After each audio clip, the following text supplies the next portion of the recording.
to my live stream. Let me just adjust the comment settings and everything, but welcome to my live stream, everyone. Welcome to my gardening and plant live stream, cactus live stream, of course. I have a bunch of seeds here that we will go through, that we will clean. I have more vegetables here in my corner, and I wanted to show you the corner again. Everything is growing, and I'm quite happy about it. So yeah, just wanted to say hello again from my little island. My little green island in the middle of cement and all. But yeah, great to be back, guys. Today we will do seeds. I have a box of seeds beside me that we will go through, cactus seeds. And we have a few grafts that we did. Hey, good morning. Welcome to the live stream. Thank you for being here. Great to see you. Hope everything's okay and all. Also greetings to the ones that will come a little later. Thank you, guys. I have brought a few of the grafts that we did recently. We grafted a few tips, and today I think we can take down the rubber bands. That's something that we will do today. Then I have a few cuttings that I wanna start putting into the medium, and we will put them in pumice, just on top of pumice. So yeah, we will do that also later. Yeah, and I saw that a few flowers fell down. Hey, good morning, Per. Great to see you. Greetings to you. Hope everything's okay. I started a little earlier today. I was just already out for a while and needed to talk. Needed to, I sat here and realized I'm talking anyway, so I can go. So I might as well go online, But great to be back. Thank you for being here. I have a lot of stuff today. Let me show you what's going on. So, yeah, the little corner here is growing. The little corner with the vegetables. I already fertilized yesterday, and today we can fertilize a few more that didn't get it yesterday, like this one here and this one here. Maybe this one. I also staked something up. Check it out. I have a few of these little bamboo things, and they could be great for the tomatoes.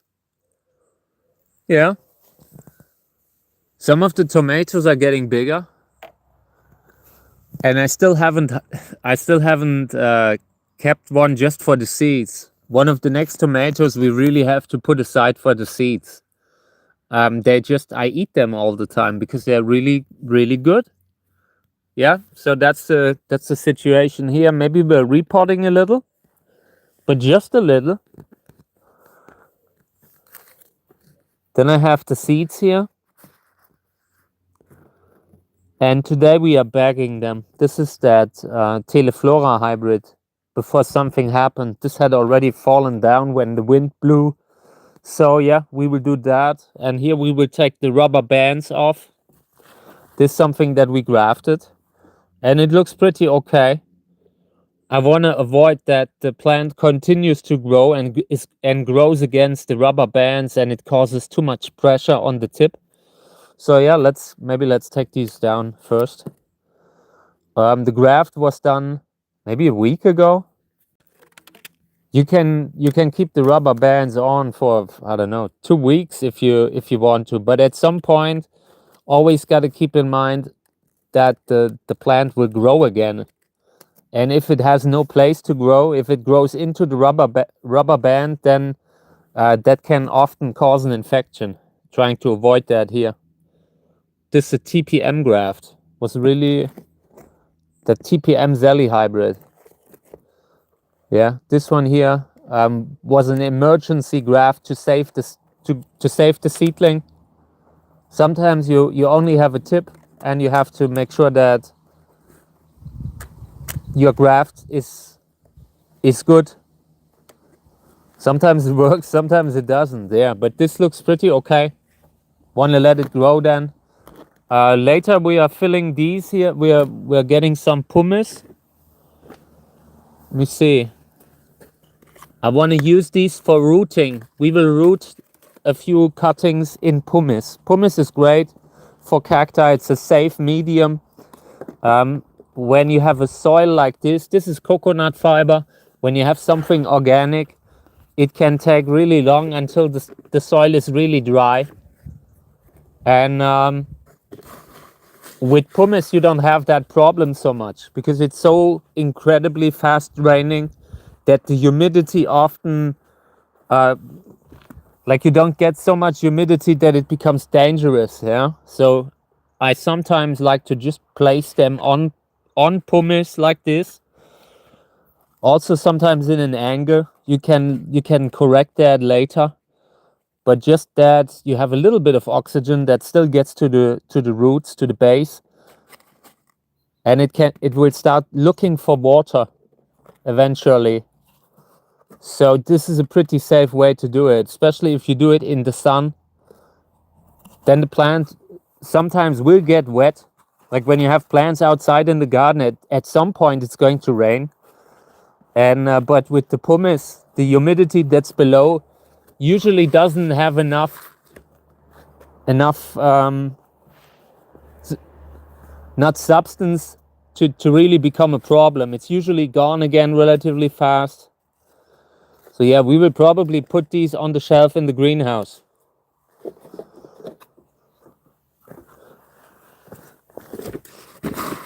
I don't really use a lot of minerals anymore, but for certain tasks, pumice is just the safest. And you can still make it work without. We could also do that on coconut fiber. Yeah, but then you really have to be certain that the wound is well calloused. If it isn't calloused enough, then you can instantly get an infection again. Okay. So let's have a look what we're doing. For one, I wanted to show you the Carolina Reaper again, because some of them might be ripe soon. We might be starting to collect some seeds here. I don't know what happened to the orange one. Like there must have been one that should already be a totally different color, you know? Maybe it fell down. I really don't think that an animal ate it. So far, these here look completely pristine. Haven't seen any insect eating a little bit out of the leaves or something like that, you know? But yeah, this is one of my favorite plants. This one here is the pollination that we did a few days ago. Oh, always great to see when we have the positive people on the channel. Let me just moderate a little bit here. Okay. So yeah, have a lot of chilies that we will collect seeds sometime soon. For collecting something like this, the paper bags are really good too. I have talked about these. I have the little paper bags for seeds, and there are also the bigger ones that you can use to put in a whole fruit.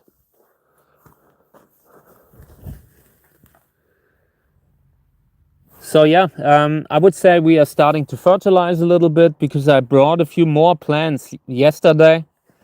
In yesterday's live stream, we already fertilized. This one here got quite a lot.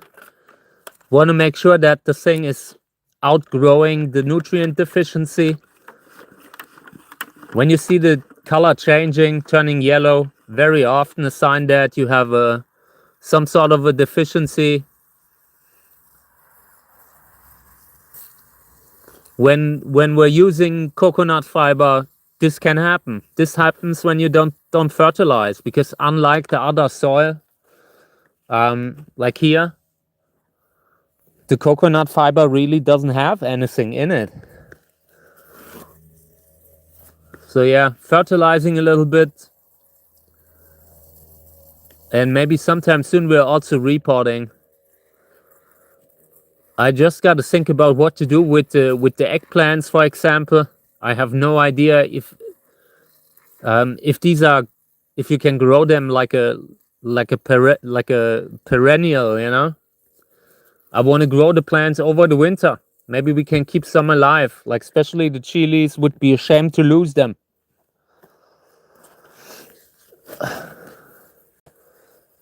So yeah. Also want to fertilize this one here, this cactus here that's growing the fruit.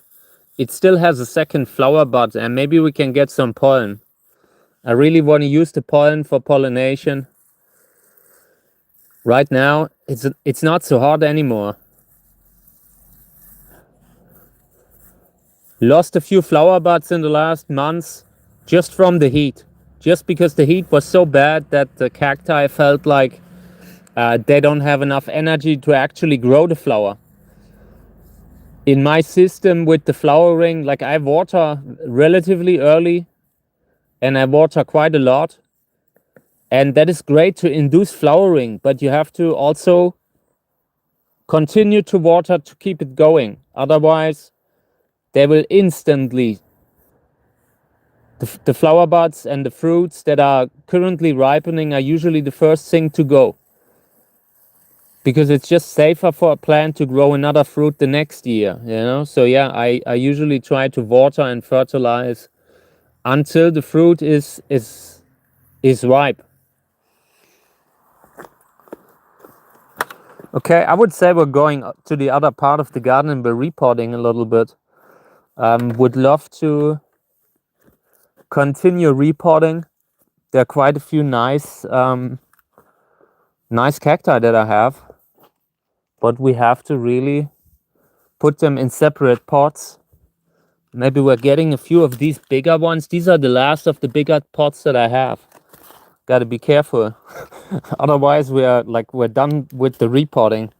Might have to order very soon again.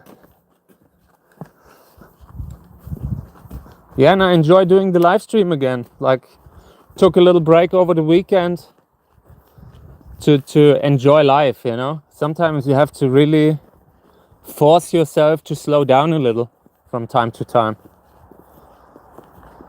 Was important.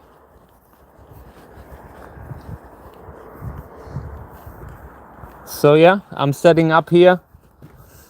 Maybe we can repot something. Especially interested to repot little plants.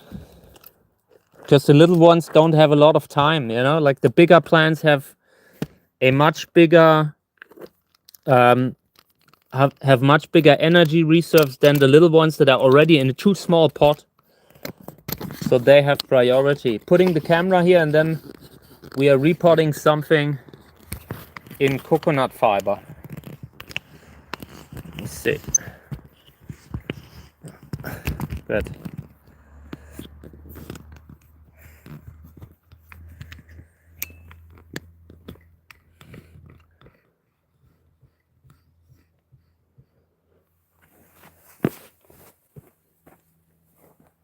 So I will get me a few plants that I want to see in a new pot, and then we'll start.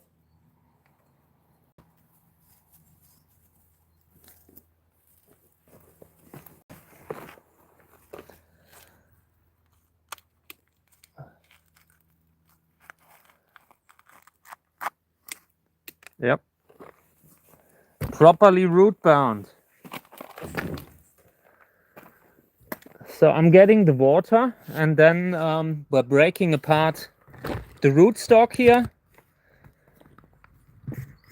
and we're replacing most of the medium with coconut fiber. I'm sure this one will appreciate it.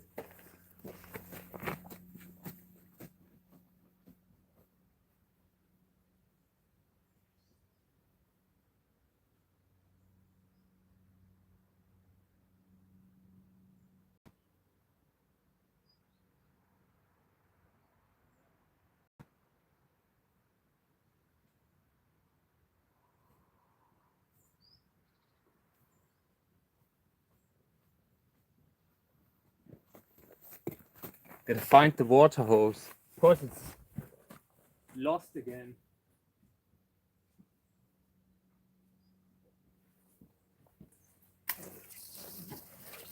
Okay. Just watering the medium a little bit. My glasses fell off my head. I was looking down and the glasses fell. Okay. So yeah, we're breaking this up, breaking this open. Trying to get all of the old medium into the pot here. I don't want to have too much old medium lying around anymore. When you have a rootstock that is this compacted, then it's not really growing anymore. It's not really capable of growing anymore. So yeah.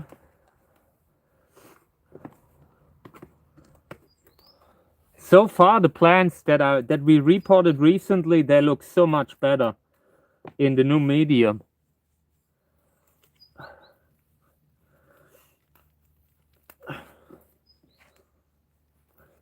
Every medium is better than this tiny pot that it was in.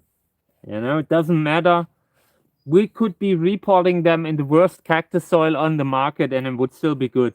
Would still be better than leaving them, you know? So yeah. Let's put this one aside. Now this one here, this is a container with seedlings. Check these out. I need to show these to you. Hey TJ, good morning.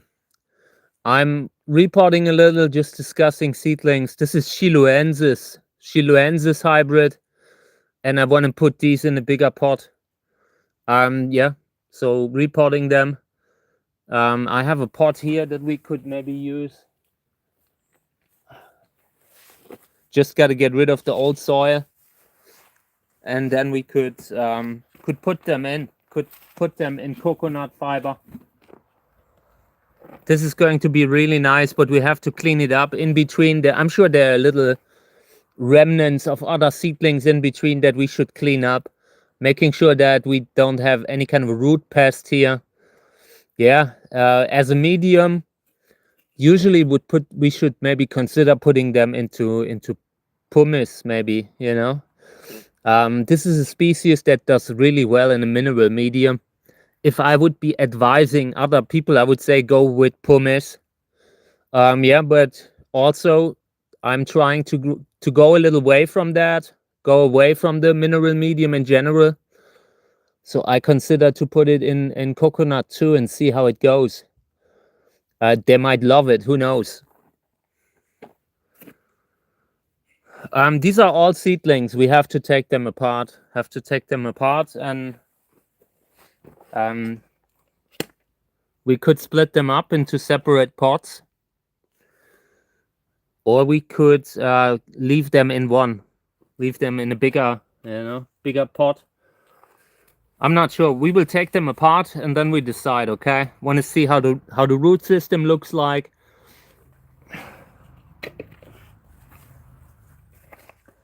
So in the future, I really want to collect everything, like all the medium. I don't want to have it lying around here.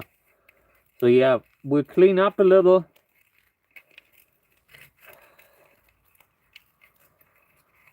So let's see. Let's take them apart here. And this is a really spiny species. This is really not so nice. This is really, really spiny. But you see, this stuff here that you see here, this is old seedlings that didn't survive. And if you have that in the soil, that is a perfect breeding ground for all kinds of pests, especially mealybug. Lot of mealybug, they thrive in that. So yeah, we are cleaning that up. But these will be amazing. I can guarantee you these will be absolutely incredibly beautiful plants. Yeah, maybe we're singling them out for now. I have a lot of these smaller pots and they have the right size for this kind of a seedling. So I'm putting them here just to see how they are doing. If I feel like they are not taking the medium well, then they are going into something else. Then they are going into pumice, and I already have enough pumice. We can do that at any time if we feel like it, you know, if we feel like it has to be.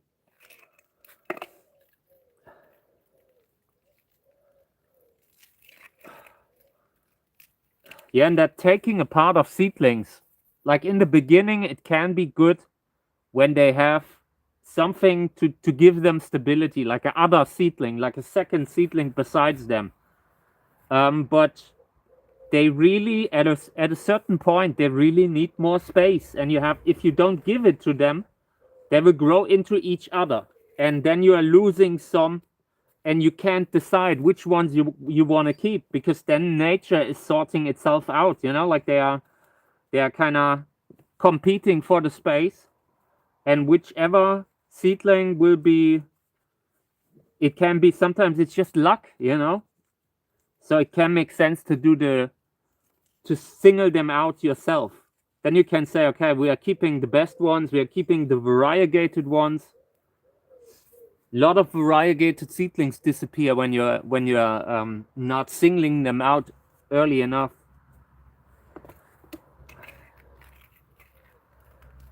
So, but they don't look bad, This is okay. Quite happy with the root situation here. This is pretty good. Not seeing too many big issues. I haven't seen an actual mealybug. I still think they might be there, like present, but I can't really see any damage or something like that. So this is pretty okay. We will see how the cacti will take it with the coconut fiber. This is one of the species where I'm a little bit careful, but honestly, everything is better than having them in too small pots.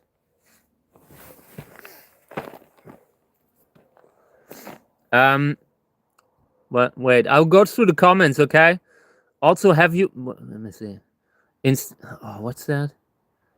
It's each one of those spraying with the hose. Could you wash the roots? Yes, I could wash the roots in the bucket, but I don't want to, because I want to have it under running water. I don't want it, because I would have to put my hands into the medium.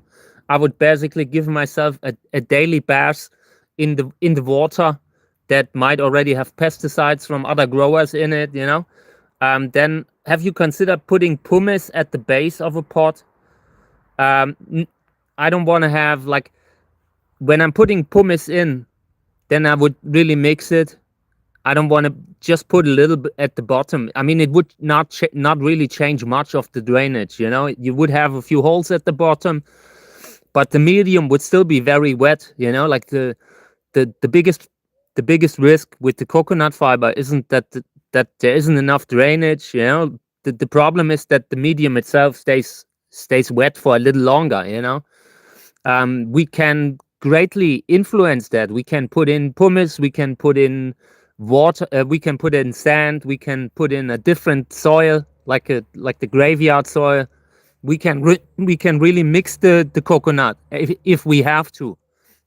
But right now, I'm really going away from having too much drainage. I don't want to have a super fast draining medium anymore, because the climate has changed.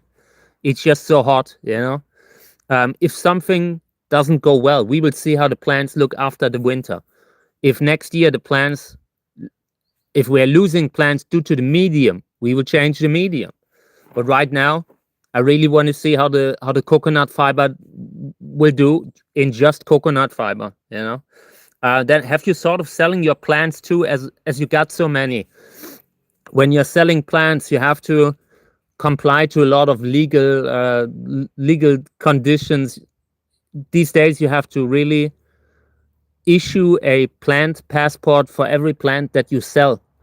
And when you're doing that, this involves so much time that I just don't have. I'm not healthy. What we're doing here, it's just possible because I can take breaks over the day, And I used to sell seeds, and when I did that, even just the seeds was already too much, because at some point you don't know what you're like. The day only has 24 hours. I'm spending a lot of time with the animals. Like, I mean, my ex-wife moved out, and I'm basically left to take care of the cats and the dog. She helps with the dog from time to time, but it's a lot of work already, just the animals, just me dealing with my health.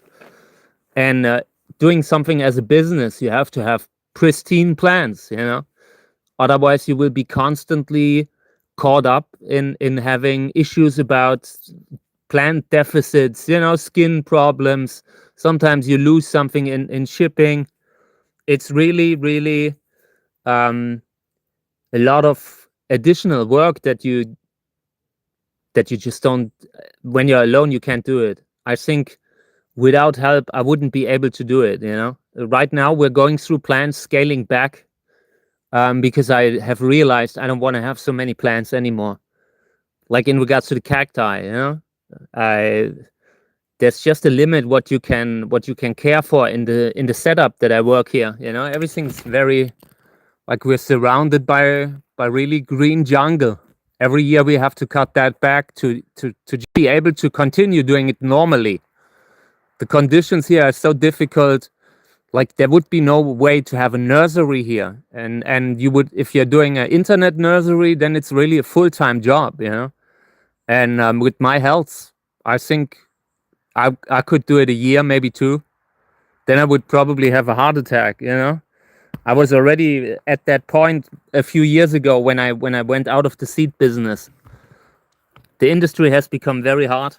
A lot of good people in that really know their job, that are great gardeners, great nursery breeders. Even they have issues. I would be in a hell of in a world of trouble. Hey mate, like I said, with the drawing, I would activate the feature with the community posts. I just didn't get to it yet. We talked about it just yesterday. I want to have a look at that. It's a feature that I only found in the desktop version of YouTube, of the app, or whatever. But I will activate that when I find it, and then you can try it out. It should allow people from the community to post something and ask a question, or show us something. I'm not sure if it will work. I suspect YouTube has a way to keep that kind of a platform clean from spam and that kind of stuff. But we will test that. Want to try it out. So yeah, let's continue. This year I'm definitely cutting back. I've seen so many plants that I don't want to keep anymore. It's just, in the future I will give out more seeds again. As a breeder, you have to either grow many plants, or give away seeds from time to time to see actually what comes from your seeds. I don't have the space here anymore to grow a lot of them out. What we grow on the live stream and for the live stream, but everything else I think in the future needs to be done by other people. Gotta donate more seeds again. I had stopped for a while.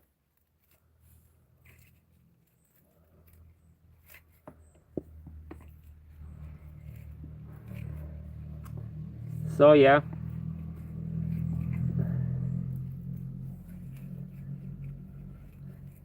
So okay. These will get a good spot, like full sun. I will really try to give these great conditions, because this is one of the species that I want to work with in the future. Chiloensis.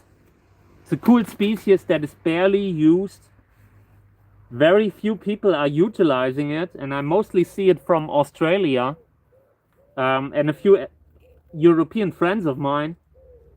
And we will definitely try to get a good big flower with them. I can see them, like if you pollinate them with something big like flying saucer, I could see them really being able to actually hold the flower. It's a massive plant. They might be capable of really putting out a big flower too. And these have variegation.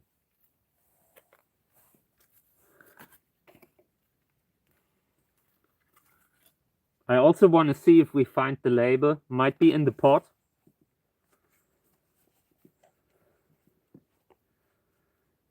So, okay.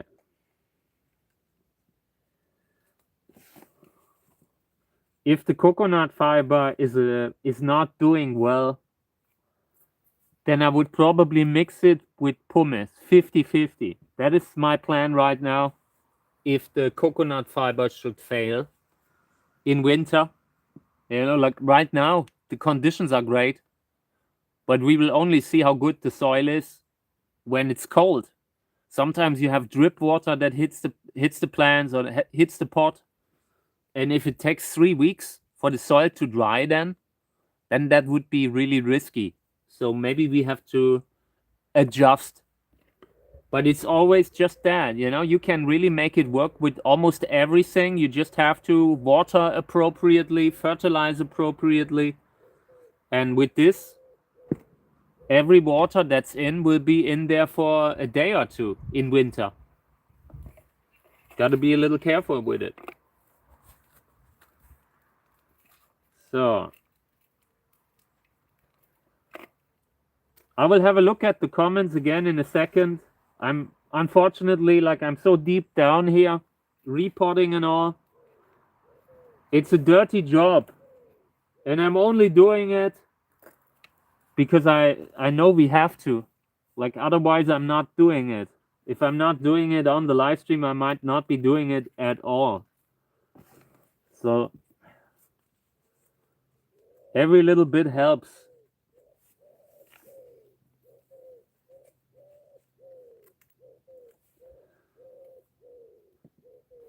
And the singling out, what I'm doing right now, if you ask me, if you want to have many seedlings survive, single them out.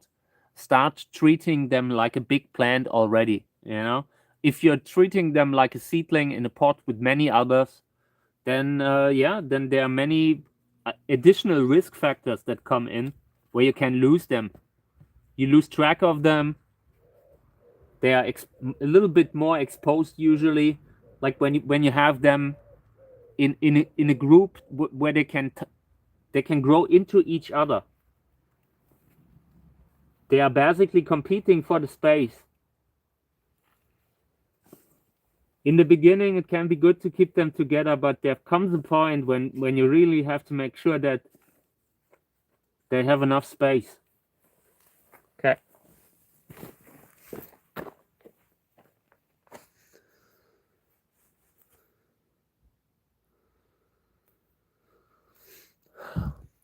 Yeah, the pumice is a great mineral, and it doesn't matter what you mix it to. It usually makes the soil better. In this case, the reason I'm going away is not just because the medium is perfect. The medium is good. The medium has strengths and weaknesses here. The coconut fiber. I think I can easily make it work with the right fertilizing. But you could always improve the medium by adding something for drainage. Now, it's always safer for cacti in general. I wouldn't be using this kind of a medium if I didn't have reasons for it. My reasons are that I want to go away from the mineral. There were just too many minerals in my workplace. So scaling that a little back. So let's have a look what happened with the pollinations that did. I have seen that 1 or 2 have fallen down, so let me see. So these here, it's a little too early to tell. I think this was a Hildewinterer that are pollen, with Hildewinterer pollen. This was something grandiflora, sister of claw, I think was the plant. Yeah, this is too early. Still a few days away with this one, maybe 1 or 2.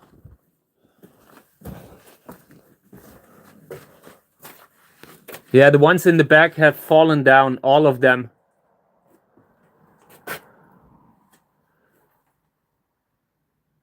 Yeah, I really don't like perlite either. I find it's just coming out of the pot too easily. It's always blowing through the garden. That's why I'm not really not so keen on using it, putting it in, because everywhere I put it in the soil, it comes out again. It's too light, Yeah, so far it doesn't look so good with the pollinations. This one here still on Scopulicola. Really gotta water a little bit in the next days. That these plants, that is what happens when you don't water them during the time when they decide if they want to grow the fruit or not. They might feel like they don't have enough energy. So, but yeah, it's okay.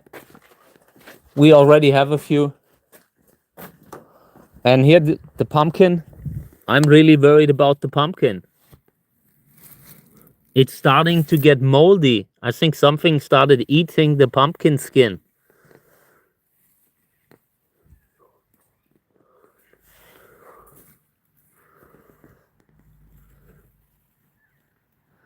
So, wanted to talk about something, but I only want to really talk very roughly about it.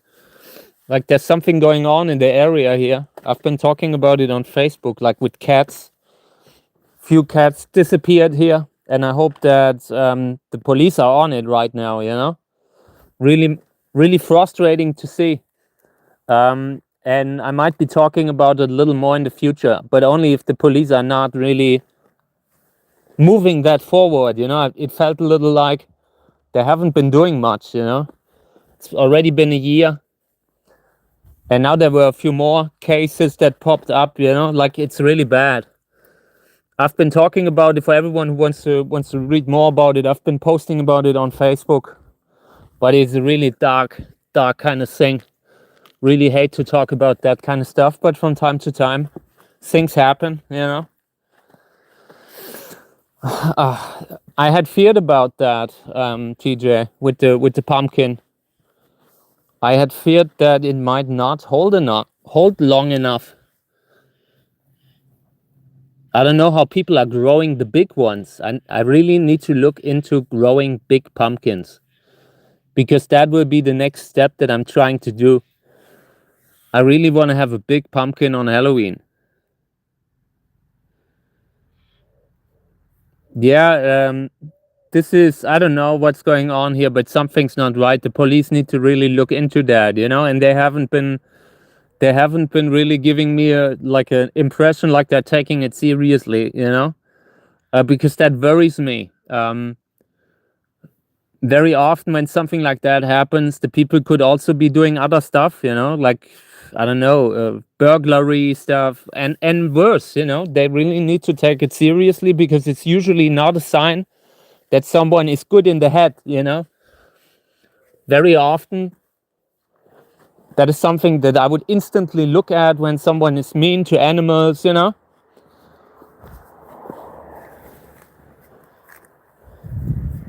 And I really hate that so often they're getting away with it, you know. So I decided this time I will not let it go if they're not really spending time to treat it seriously.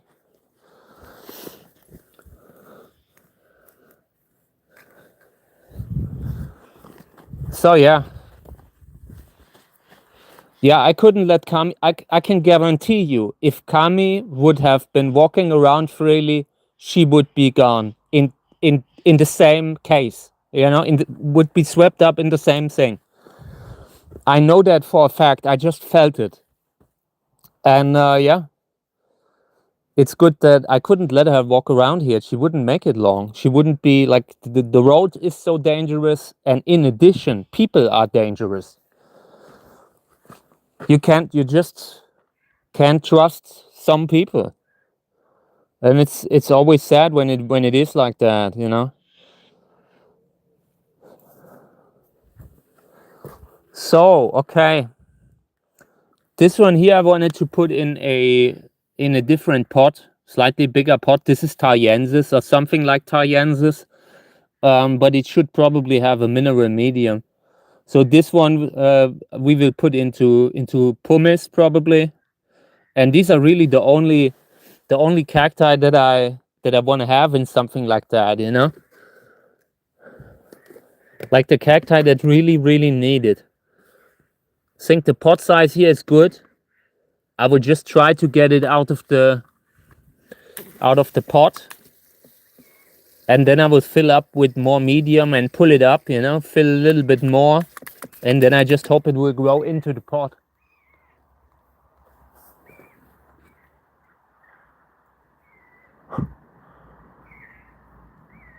There's a bird that's making a huge show. A lot of noise.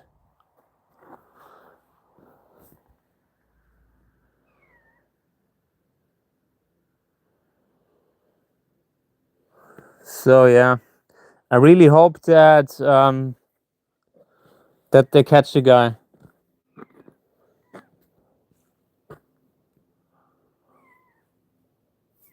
I'm just wondering what kind of a bird it is. At first it sounded like a buzzard, but not really at the same time.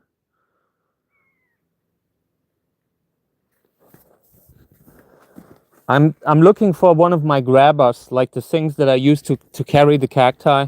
Maybe I find one.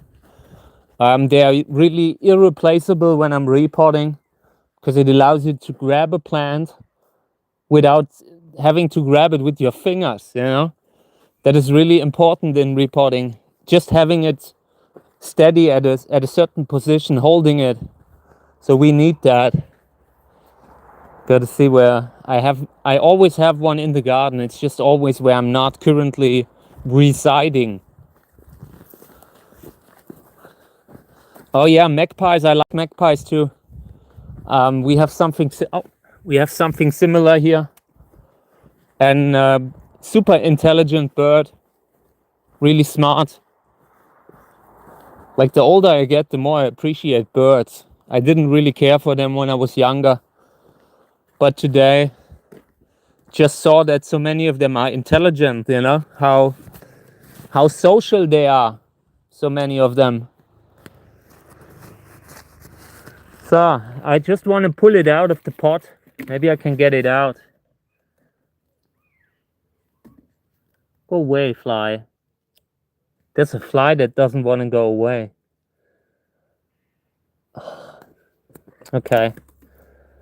We will do this later when the fly is gone. I wanted to repot this one too. Here's another plant that I really think that has potential in regards to the body. This is a cross with a columnar and something else. Get it out. Oh, this was unwashed pumice. This is pumice when you don't wash it. And it's not a bad medium. If you can only get unwashed pumice, you can work with it too. It's just a little bit less fast draining, you know, and the medium is usually turning into a brick like here. Little compact. You have to really put energy into getting it loose again.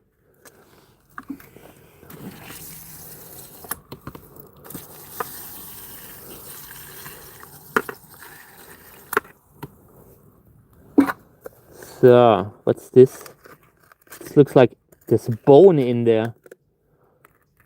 And no, it's the grafting stock. This is, look at this. This is the base of the grafting stock. This is the rooted piece that I planted a little deeper, and it becomes really woody, almost look like stone.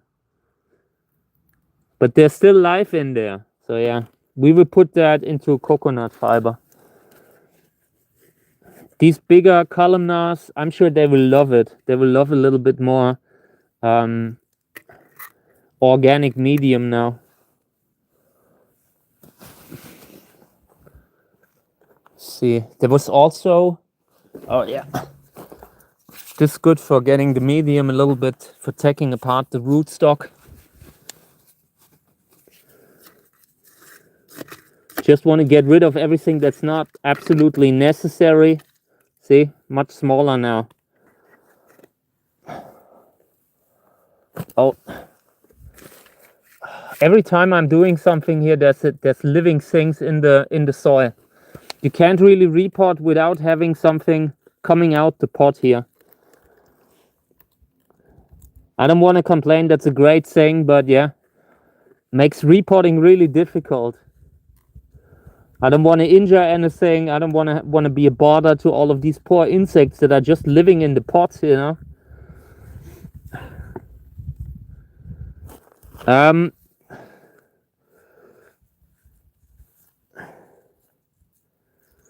It is a little bit hardier, sure. Like this woody core, they have a little bit more resistance against frost, against freezing. It's definitely something that helps the plant a little bit. This weak kind of growth often freezes easy. Like you often see it at the tips, you know, where you have the fresh growth. This is going to be an amazing plant, I'm sure of it. Like I have found a few plants where I know how they will come out roughly, and this was one of the good ones. Flower could be huge.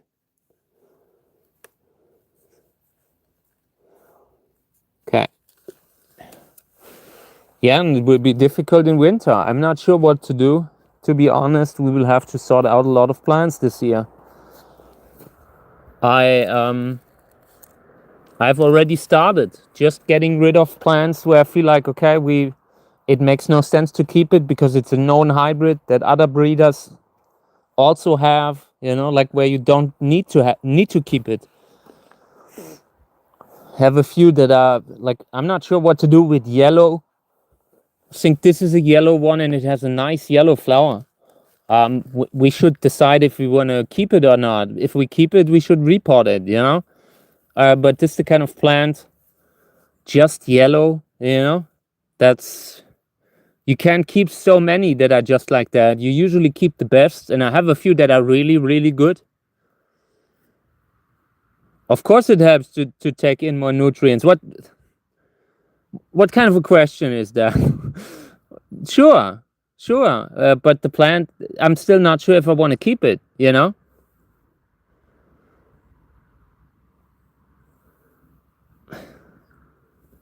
I'm not sure if I want to keep it, you know? Of course, like if you give more nutrients, the core couldn't, like the one, did you mean the plant before? Did I misunderstand that? If you meant the plant before, then that I'm sure it doesn't make it easier, because the plant, when you have a woody core like that, it takes longer for the plant to root, and that makes it a little harder to take in nutrients, you know? Yeah, I apologize. I misunderstood. I thought you were talking about this one.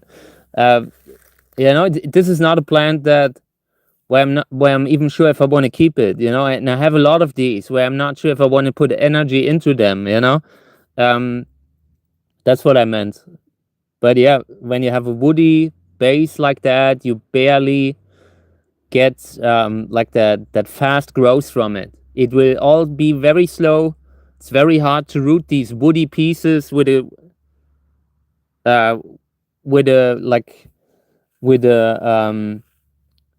without any life that they can survive. You've seen, I'm sure there are roots that are coming from other parts of the plant, you know. That is basically, it might take a little bit more frost, might be a little bit more frost resistant, but yeah, it's not really what you want. Ideally, when you have a core like that, an old plant, you keep it you let it grow out, and from time to time you can take something off, you know, and let that one grow out if you want to have a nice piece. These woody pieces, I don't like them very much because you can't even graft on them, you know. You can't even graft on them because it's like growing together. You need to have a little bit of that healthiness, that young growth that can really grow together with something else. So yeah, I'm sure the base was in the pot for a good 2 years already, like without being seen. I sometimes plant the grafting stock very deep, you know. But yeah, okay. I mean, we will see. This one here, I will try to have a look at the photo. I think it's a Candicans Gräser hybrid. I apologize. I misunderstood. Okay, I apologize. I'm just there are many plants that I have that, of course, if we would repot them, if we would give them a better pot, if we would fertilize them now, then they would look much better. That's how I understood it. But I apologize, I misunderstood that. That goes completely on me. I'm just currently really in a situation where there's so many plants, and of course not all of them have gotten equal chances right now. We are slowly working our way through, and trying to focus on the plants that really make sense. And then from time to time I find a plant where I feel like, okay, we could do this and that and this and that, where it would really make sense to repot plants. If there were plants that would play a role long term, that's what we would be doing. So I think we're sorting it out, really, because I can't. That's exactly the situation, because if you keep it, you have to really repot it.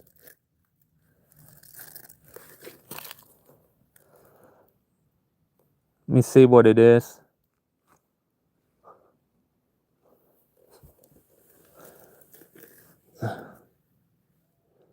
Wurlitz Cantora Rot Orange, meaning red orange. I mean,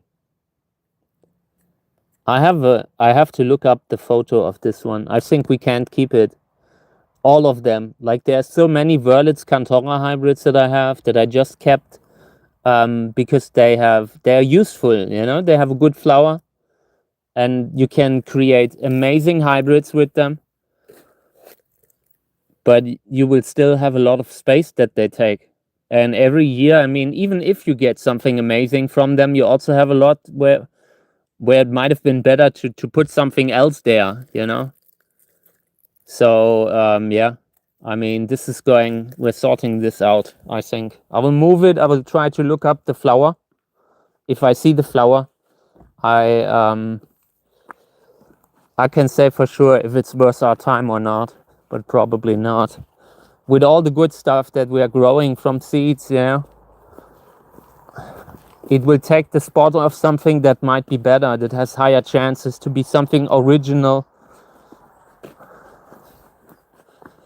That's just, I've talked about that quite a few times recently. Like, when you have plants like this, when you have so many, you have to really, it's not important what you keep and what you sort out, you just have to do it, And everyone has their own standards, everyone has their own kind of plans that they want to continue to work with.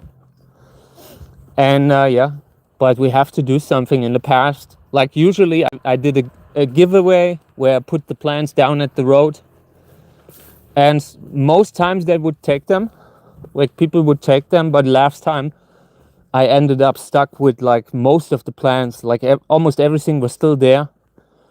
And I don't want to have that anymore. So I'd rather put them on the compost bin this time. So let's see what we have here. I just want to get a feeling for the kind of stuff that we have in between. What's that? No, I definitely want to put a Hilde Winterer like this one in a hanging basket pot sometime soon. This one has a big flower. This is a hybrid called how's it called? It's a big flower, and you don't have that very often with Hilde Winterer. Treisensonne, something like that. Some sort of a German Hilde Winterer name.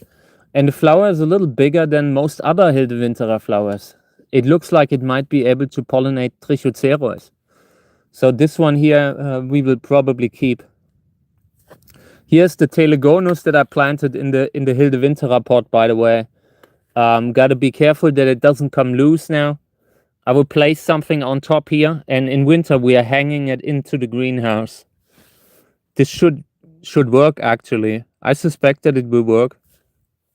But we'll see. Think we have to do something here. This one is starting to come apart. Maybe we're rooting a few of the arboricola hybrids separately. This is how they kind of propagate in nature. They're hanging down somewhere and they're rooting down a cliff. But it's kind of difficult when you have them in the greenhouse like that. Usually what happens, they get injured, you know. Maybe we're taking a few of these off just so we can propagate them. Everything that's hanging down here, it's not really something that I want. So, oh, by the way, this plant here, wanted to do an update with the plant. I'm really a little bit worried about it. I would love to propagate it, and all attempts to kind of root the pieces have failed, or at least there's substantial problems rooting pieces of this plant. I've usually seen that with tersheki and tersheki hybrids, you know, but this, I'm not sure what it's like, what is exactly involved in the parent, in the family tree, but there has to be something like imperialis in it with something else. And so far, every time I'm taking a cutting, eventually the cutting is disappearing. I tried grafting and that failed too. Yeah, I'm sure the Telegonus can work in the hanging basket pot, you know. I suspect it can work. We'll definitely try it out.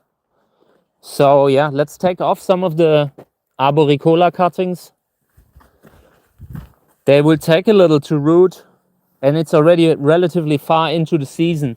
Usually I wouldn't really do this, but yeah, I mean, if we're doing it, if we're leaving them hanging in the pot, then eventually something will happen. You step on one, you know, or you kind of have a situation where one gets twisted.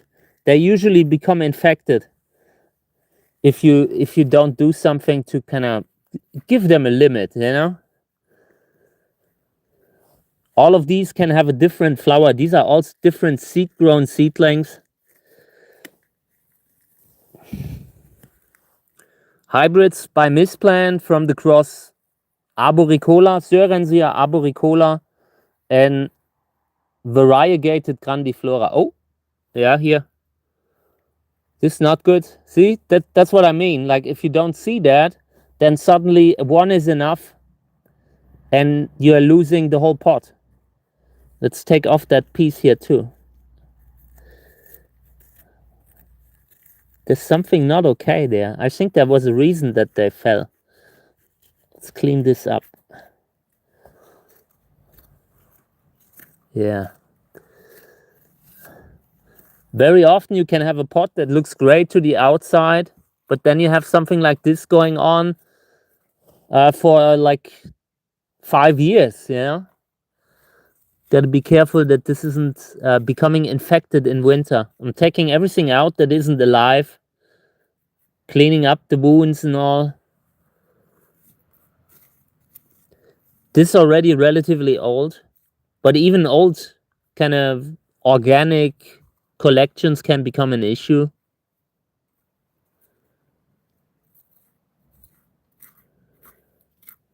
Good. Yeah, this is better. The medium itself is relatively fast draining. It's a mineral medium, but the organic material in between shouldn't be there. Like when you lose a seedling here and there, they don't really go away, you know? The skin and all still stays on, still stays in there.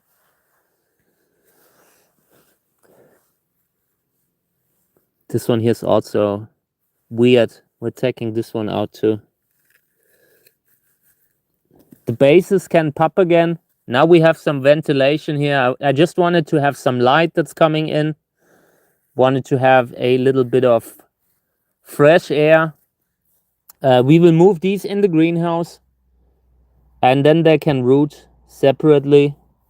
And I'm giving a few away probably to friends for propagation. They usually had really good flowers.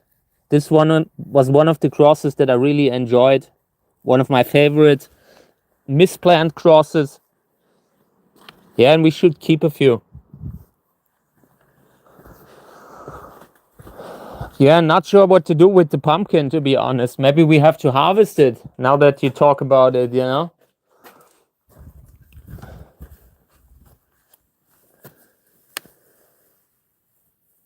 The one thing that surprised me is that this is a huge plant by now, like the pumpkin and all. It goes until over there.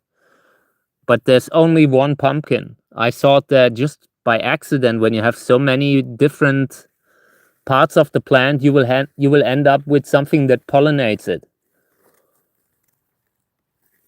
But so far, nothing. Like, I pollinated in the beginning, and it could be that this was the only successful one, just because I pollinated it.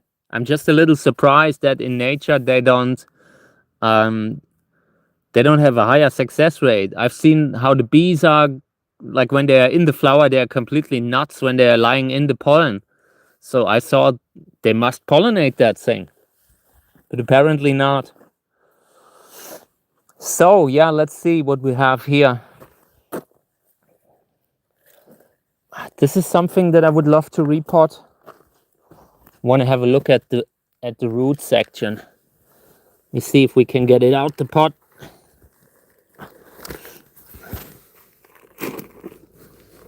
Okay. Yeah, okay. It's not as bad as I thought. Just want to see if there's anything living in the soil before we're taking it apart. If it's clean, we could really get rid of the old medium here. And then we are putting that in a big pot. This is a cool plant. This is a hybrid by Macondo Cactus. And I really like it. Yeah, the bees really love the pumpkin. I'm not sure why they haven't pollinating it, you know? Haven't been pollinating it. So, let's see. Let's see where we're putting that thing in. Definitely need something to collect the medium. In the future, I really don't want to have the medium flying around. That is something that really bothered me recently when I did it, you know? Because you're always working in the old medium then. Let's see. There's a spider in there. Yeah, it's okay, friend. It's okay. Here's another spider that's... How am I supposed to walk past this guy? I'm sure I have it in the face when I'm... Oh. So, okay, I just want to have something to put the medium in. This kind of stuff. Always good to not have in the garden. So, let's see. Watering a little. Also in the hope that if something is alive, it will come out now. And then I'm trying to get rid of all the unnecessary stuff here. Cleaning up the roots a little bit. I'm not sure what kind of a mineral is in there. It looks a little bit like gravel. I don't know. This is clay. Something like Ceramis, maybe. Okay. Sometimes when you don't repot a plant, you have no idea what's going on in that soil. Sometimes you have soil that is completely inefficient at being a soil, you know? It might just be there that the plant doesn't fall out the pot. So, cleaning a little bit up here. And then we're putting that maybe in something a little smaller than this, but the same dimension. Oh, I hate when I place something on the ground here. We will have a workplace sometime soon.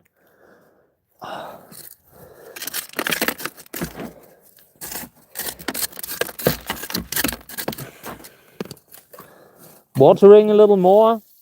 Sometimes you can really clean up the rootstock very well with under running water. Like I said, I'm not doing it in a bucket or something like that. For one, because I don't want to like if there's insects in there, I don't want to put them in the water, you know, I want them to have a way to get out. And also you don't want to really put your hands into the soup all the time, because you never know what kind of pesticides have been used in the past by people. Like especially when you're getting old plants from old collections and you're reporting them, who knows what has been legal at the time, you know, like in the past people have used really bad pesticides. So yeah, this is the size that I would love to have. Here. Oh, this is a spider that built a nest, built a web in it. But these are really good. I was positively surprised by the price. Like I paid $100 and I got like 30 of them in different sizes. Like not these here, much bigger ones, you know? Like I was happy with the price.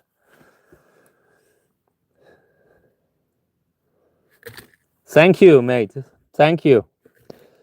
So, okay. So, nice. This plant here had been very dehydrated. This was one of the plants where I saw in summer when it was growing a few fruits at once. Like every time you have a plant that is flowering much, that is then also putting a lot of energy into actually growing the fruit. Every time you have that, the plant can get into trouble if the medium if the medium is so fast draining that the plant doesn't get enough time to take in the water. And this is something that you can greatly influence by picking a medium that holds the water a little longer. And you really have to be careful, because that can also backfire if you are doing it in a way where the plants take too long. You know, it has to be perfect for where you are, for your whole setup, how you grow cacti and how you water. If you take longer to water, if you have these moments, like I from time to time have moments when when mental health isn't so great, when you're having a bad month, and then it can be good if you have them in the soil that stays wet a little longer. Otherwise, you have to constantly water. Gives you a little time in between to actually recover. Yeah. So we will see. By the way, check this out. I had taken out the rib here for grafting. I grafted one rib to get a few cuttings, and the piece where I took out the rib has healed and now popped again. They usually don't pop from the normal growth here. So the moment you are opening something up, you can induce popping. Also here, really nice to see this plant actually starting to pop. When a plant is at a certain size, then these kind of Lobivia hybrids pop a lot more often. In the beginning, it takes very long until they start popping, unless you really take away the tip. If you're removing the tip, they will often instantly try to open up a new line of growth. So yeah, you can really use that if you want to propagate them. You could do this 5 times all over the plant. You would have 5 different rib pieces that you can graft, and you would also, if the wound heals, you have another place where the plant can pop from. But yeah, you have to really know how to do it. If you have an infected rib in the middle of the plant, that can be fatal when you lose the plant in winter. When that happens in winter and you have an infection there, so you have to only do it at the right time where the wounds get time to actually callus by the end of the season. Oh yeah, I mean, coconuts and all kind of other organic soil, when you don't have drainage holes on the pot, it will start to rot. It will really stink. I've recently found where I found coconut medium in the pot, in the box here, and I hadn't used it up in like 2 weeks, and the stuff was already rotten. And you can imagine if you have something in the soil, in the roots and all, that's not healthy. That's really not healthy. The plant instantly loses the ability to take in oxygen with the roots because there's so much water that the oxygen just isn't getting there. So yeah, but this is going to be great. I'm happy that we're reporting that. Wanted to see this plant in a new medium like 2 years ago already. Last year I reported the other plant from like this is FERS 12 and I also have FERS 11. Both of them are, in my opinion, they are very similar kind of plants. Multi-hybrids between Lubivia and a columnar, and that makes them really interesting. They are already compatible with Lubivia and with maybe Echinopsis, maybe with Zoeransia. You have a pretty... It opens so many doors, you know, like you have so many options where you can go with this. And that's why I'm propagating them. I've planted a few from the seedlings, from the seeds that were growing. It's a good plant. And here's the other one. This is FERS 11.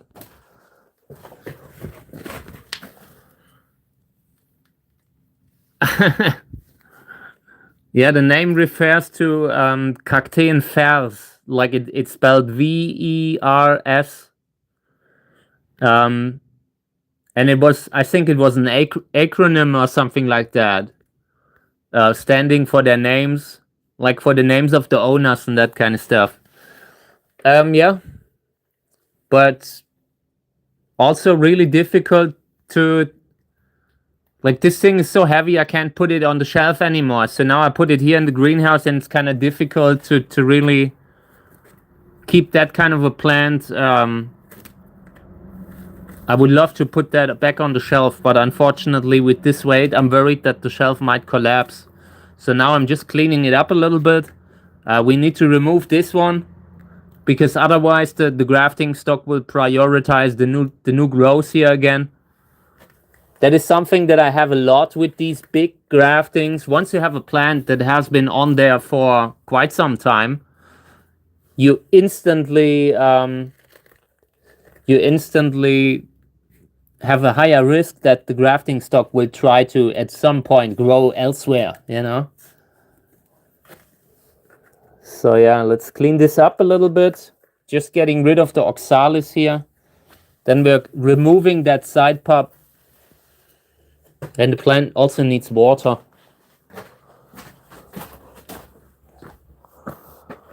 I'm so happy that we did this. This was also important, you know. Like the reporting work is so substantial. I'm sorting many plants out this year just so I don't have to report them too. There's a limit what you can what we have space for. It's not just about the reporting, it's about later. Everything needs more space. Yeah, it looks a little bit like Mickey Mouse. So yeah. Let me see if I can move that. No, I will do that later. So what else? Let's have a look what this is.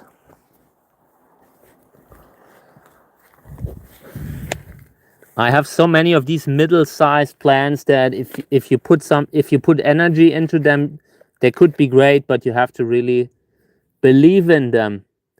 Also another one from the Echinopsis work group, I think. Oh no, here.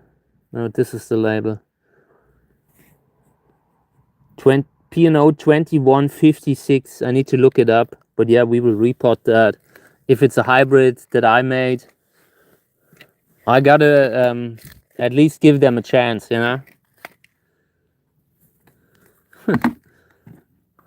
Yeah, I mean, it's making them a lot of money. They had a great thing going for a while.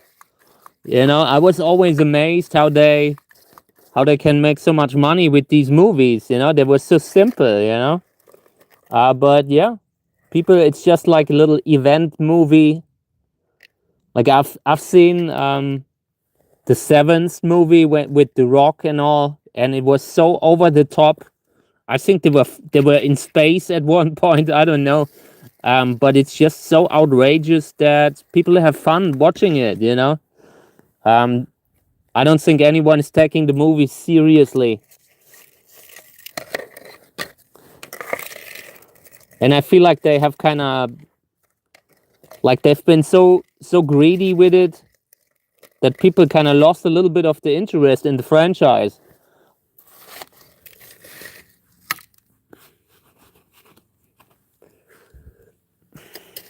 I have seen the first movie when it came out. I have seen when it was actually about DVD players or something like that, you know. At the time, the stakes were much lower.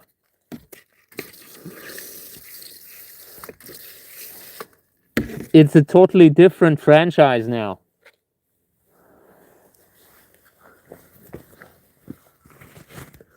And yeah, I mean, in the 90s or in the 2000s, we had these Michael Bay movies, you know, like, or Tony Scott, like when Tony Scott was still alive, he was making movies like, I don't know, Armageddon or that kind of a movie thing, you know, like this outrageous movie, Con Air, all of these late 90s movies that were already starting to be a little bit more over the top, yeah, like it's nothing else than that.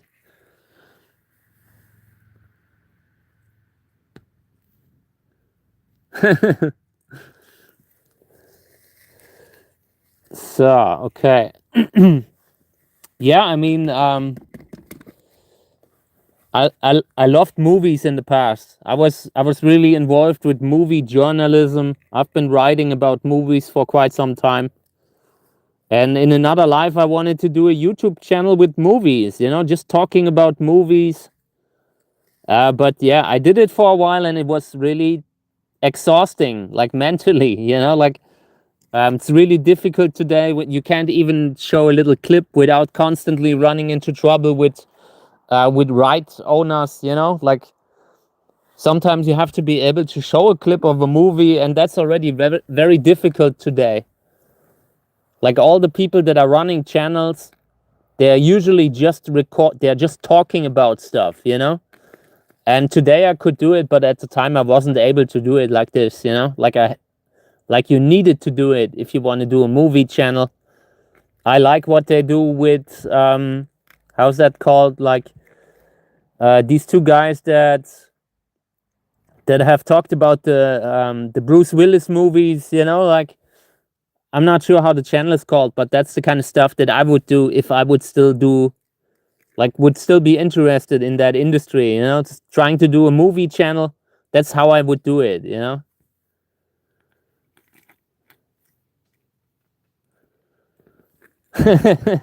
Yeah, I mean, sometimes, like I recently watched that movie, The Meg, with Jason Statham. You know, like Jason Statham is fighting the megalodon, and it was so outrageously bad that it was funny.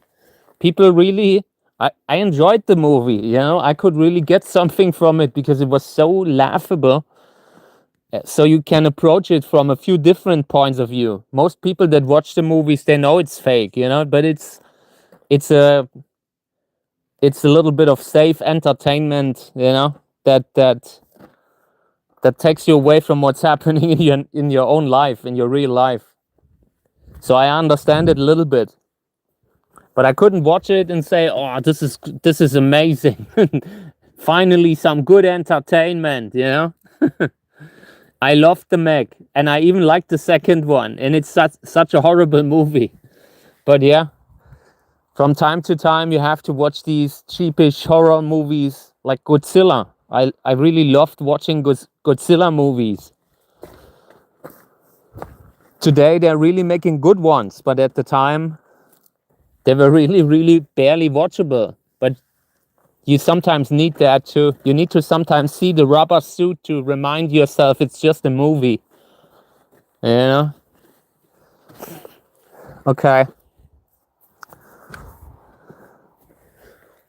Yeah, in the next weeks we will constantly, from time to time, grab a few plans, reports, and then we're done again.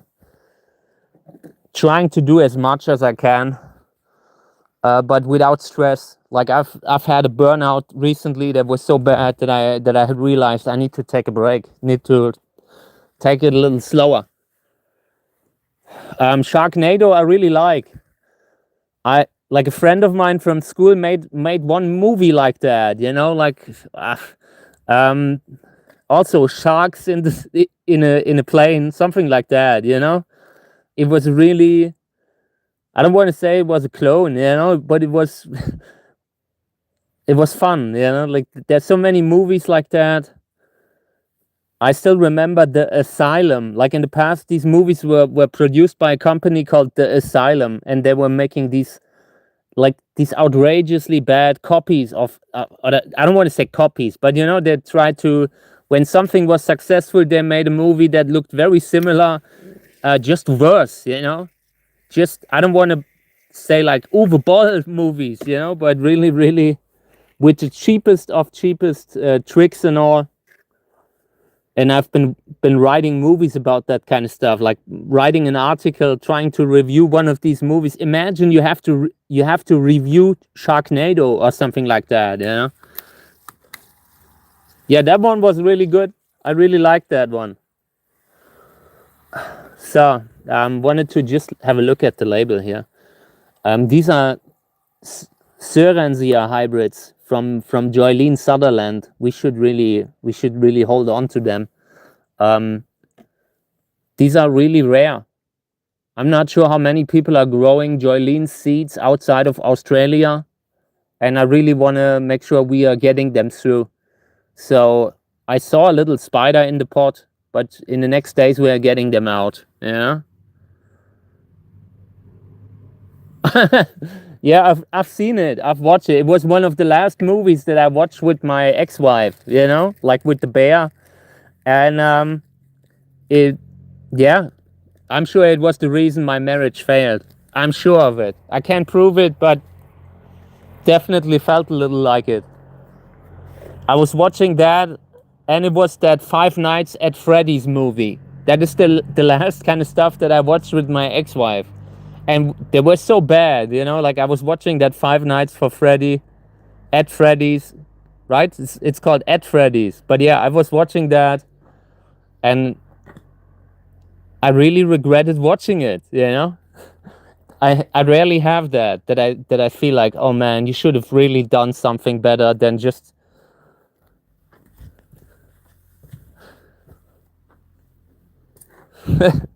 yeah, they really made a successful movie with that. They earned quite a lot of money, you know. You can only laugh about it. Like the guy who made it definitely laughs about it when he goes to the bank account, you know. Same with the other one who did that that Winnie the Pooh movie, you know. Like it is sometimes so easy. You just have to be original. The ones that are coming as second, that are just trying to earn a little money with the success of another movie, they're too late. You have to be really original and committed to making a trash movie. You know, you have to really pull it through. And then who knows where the limit is? You can get rich with that. I was in school with someone, and he kind of went into the independent movie industry a little bit, you know, and they were making horror movies and all that stuff, like the Peter Jackson kind of stuff, the stuff that Peter Jackson did in the beginning, you know, like, and yeah, he got that movie made. I think he crowdfunded it, you know. They had crowdfunded the budget for the movie, and I don't know, it was 100,000 or something like that. But they got it done. I would not have made that kind of a movie if I had the funds, you know. But yeah, sometimes you got to go for your dreams, and if it means you make another Sharknado-like movie. So yeah, this one here is going to be one of the next for the time lapse. I have that one here. Want to bring it in. I usually, when I do a time lapse video, I try to warn the insects in the pot. So I sometimes then when I start, then I clear out the pot, you know, remove the weeds, just to let the insects know that, hey guys, we are moving. something might be happening. And yeah, then very often when I have the plant inside later, then there are no more insects in the pot. I'm a little worried about having roaches and stuff like that, you know, because theoretically they could easily come into the house via a pot. So I'm a little bit more careful about that right now. So yeah, I always wanted to do a movie channel. Maybe one day. I have so many ideas that I would love to do. It's just that I love when you have a hobby that you really like. You know, I like when people are passionate about something. And usually when I go on the internet and see people being passionate, I see that as a positive of humanity. Like how we obsess over the little things, over little details. Like I know so many people that know every little thing about the hobby that they like, you know, and I somehow appreciate that kind of commitment and all, taking it seriously. I really like that.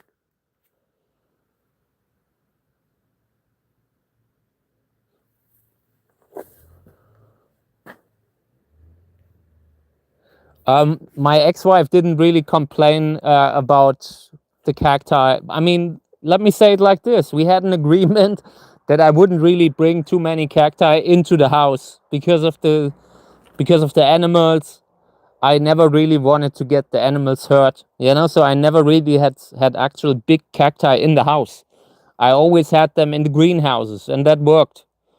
Yeah, and like I think the cacti were the smallest problems that my ex-wife had with what I do. You know, I mean, I've become, like, over the years when I did the channel, I became something else. We always change. Like, people are never the same than they were maybe 5 or 10 years ago. You're always kind of growing a little bit. At least you should. There's some people that don't, but ideally you're kind of developing, and it doesn't matter towards what, just that you are kind of processing, trying to learn from mistakes and all, you know. Yeah, and I in between I got really something else than what I was when I met my ex-wife. So I completely understood that eventually we couldn't, like, that life wasn't for me anymore, you know, like that family life.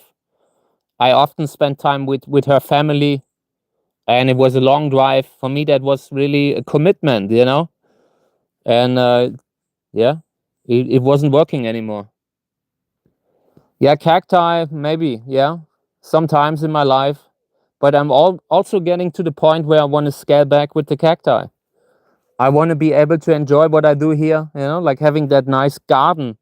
I don't want to have a cactus land. I want to have a few cacti, maybe a few thousand cacti is enough. Doesn't have to be 100,000, you know. So yeah, this year we will sort back.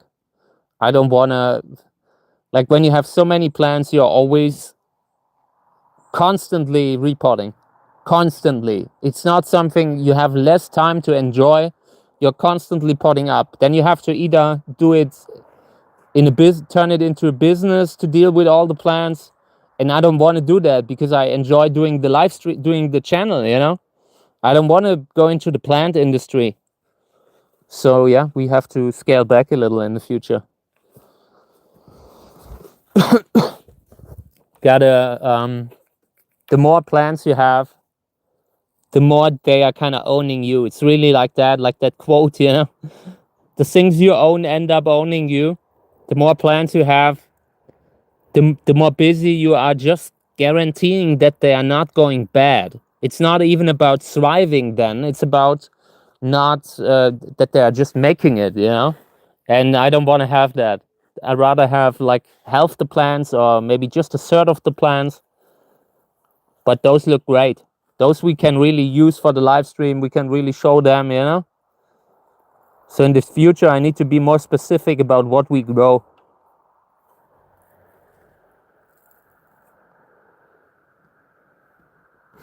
Yeah, with ADHD, I agree. I agree. Yeah, I hadn't read that, but I agree. For me, it's like that, you know. and I probably know it's not ADHD. It's probably autism. Autism. You know, like in my life they had me tested. You know, and the doctor said, no, I wouldn't. He's probably just a quirky kid. And that was when I was maybe, I don't know, 10 maybe. I remember that, you know, and I remember that we talked about it. If I wanna be taking something to be a little bit, to do a little better in school, and I said, nah, I'm good.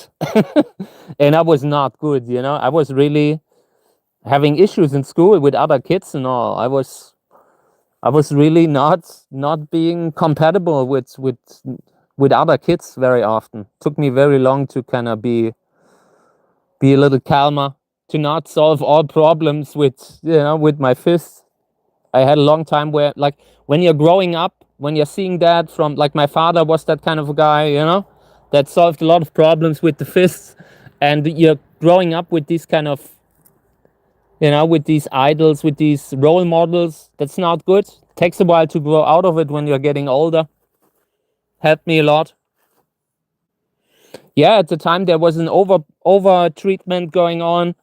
I still remember that, you know. I remember when they even talked about it in The Simpsons, and in the early Simpsons, like really golden generation Simpsons, and yeah.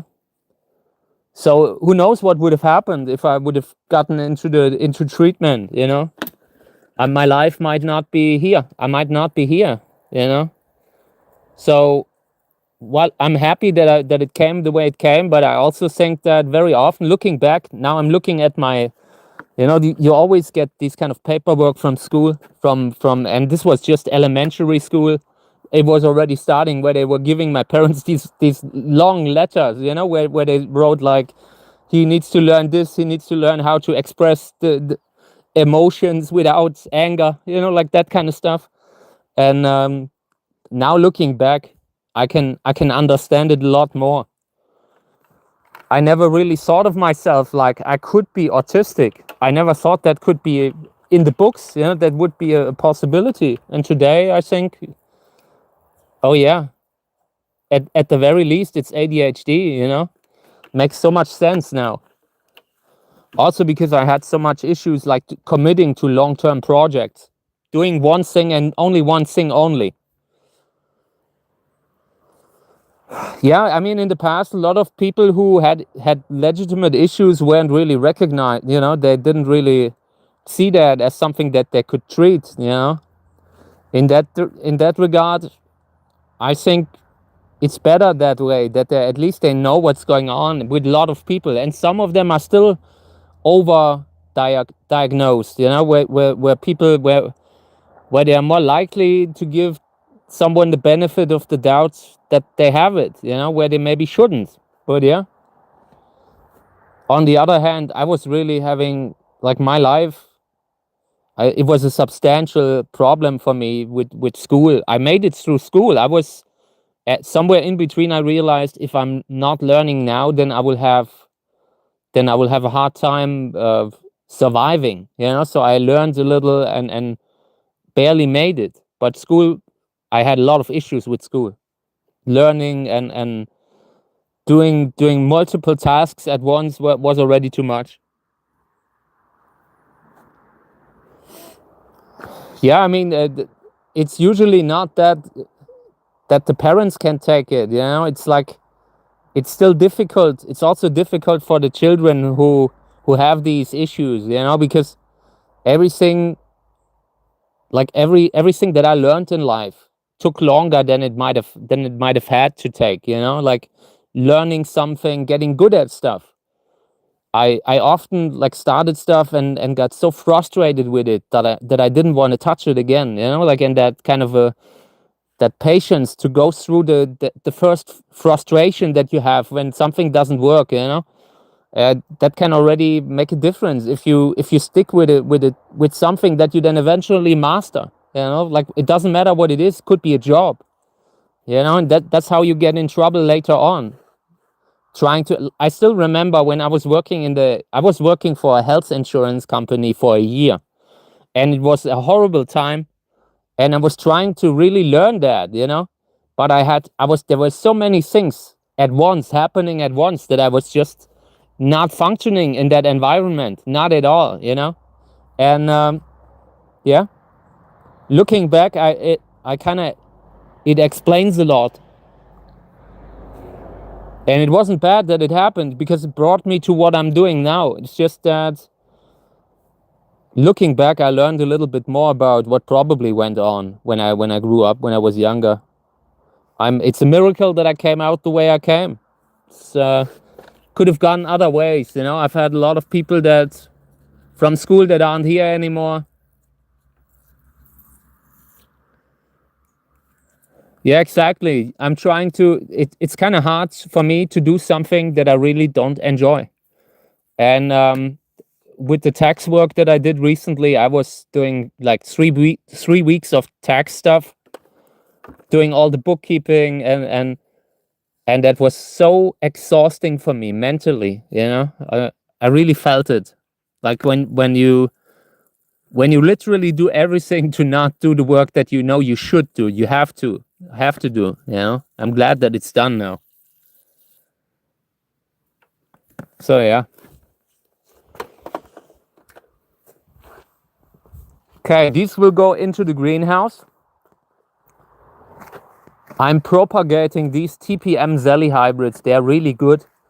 And I want to avoid that I have one plant that I'm then losing. Oh no, we have to pull this guy out. Or is he drinking? Hey mate, are you okay? Oh no, the guy is not okay. Okay, good.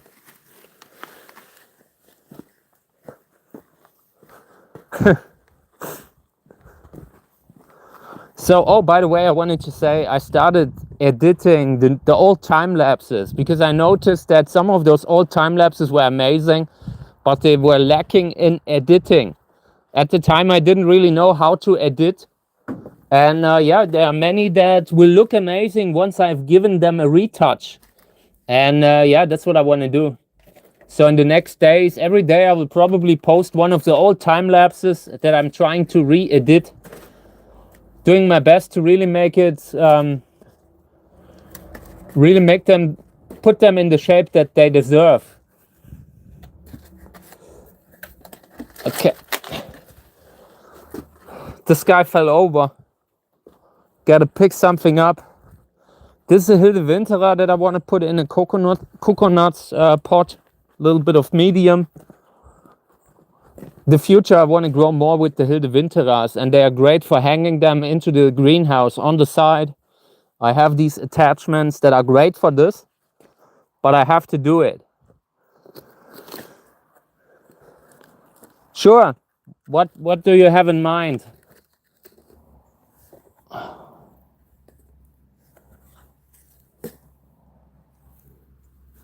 I'm always listening to new songs and that kind of stuff. It's never over, you know. There's so many cool songs I haven't heard before.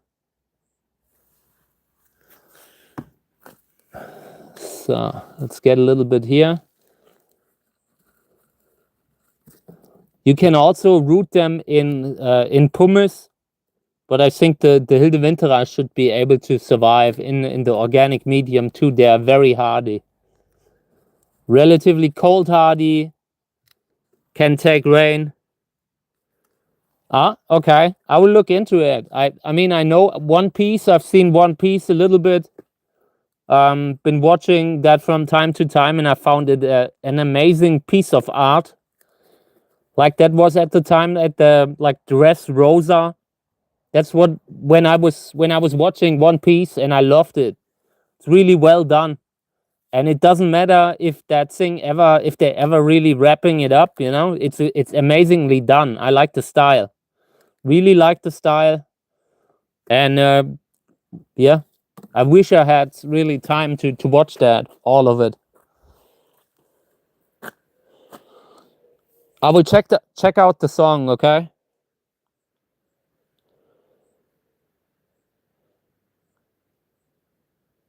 Yeah, it's a great feeling when you're out. Doesn't matter what it is, as long as you enjoy it, you know?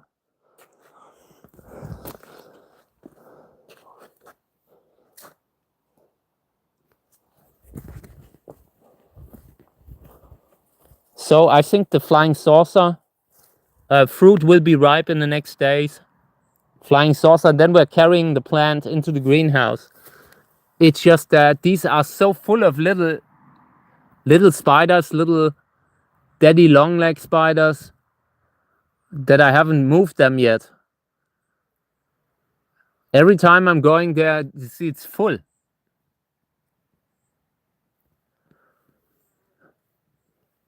This one is ripe too. This is sister of claw. We could take it down already. Thank you. Yeah, it helps. It definitely helps me. From time to time, you have to just go crazy. Yeah, have to just talk about what's going on.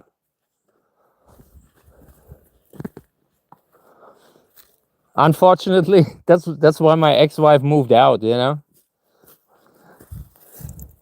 So let me see. This one here, we will wait a little bit longer, but they are almost ripe. This is good. We have a few of these. This is Huaracensis grandiflora by Misplant. Really good hybrid.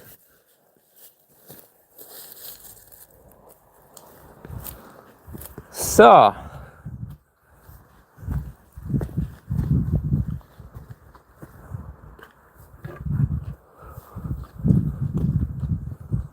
oh, I also have this one. Wanted to show you this. Check this out. This is also multi-hybrid involving Lobivia, Echinopsis. Really interesting parentage. Yeah. Most of the plants that I have right now are hybrids, multi-hybrids. Sometimes it's with candicans. I also have a few columnars that are involved in hybrid crosses, but usually I'm trying to go away from that. I really wanna have the plants with the biggest flowers that I keep working with, you know. So the body isn't really an issue. I'm not really limited to a certain type of hybrid. I really like a columnar body because they usually have a big flower too, you know. But I'm open to really using multi-hybrids. They are very compatible. Like this one here, you could pollinate a columnar with it. Maybe you could pollinate a Lobivia, Echinopsis. Who knows? Like where the limit is, you know. And that makes them interesting for breeding interesting colors, flower colors into the next generation. Yeah, and this is also candidate for time lapse.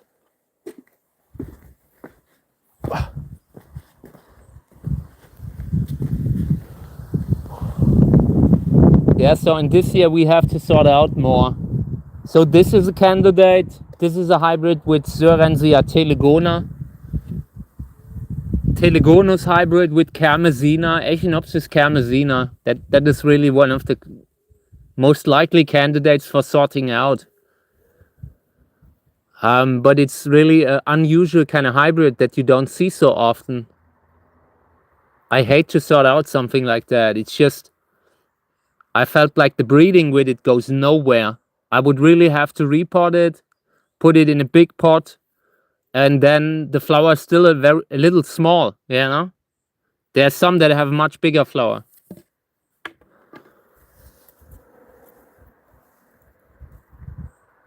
This flying dragon, Cantora, they need a little bit longer. I'm always touching the fruit, always feeling if it's already feeling a little mushy. This one here we could already take down, but I think. But it costs nothing to leave them on a little longer, so that's what we will do.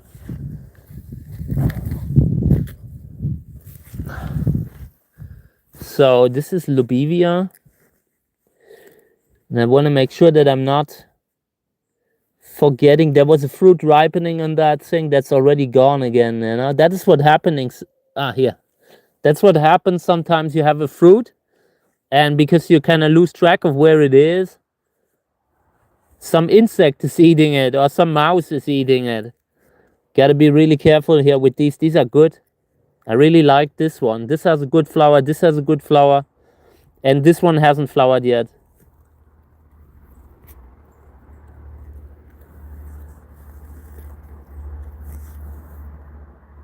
Yeah.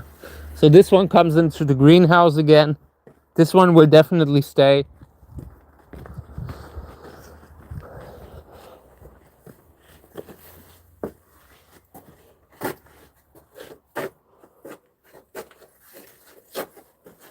Here's also one that is ripe.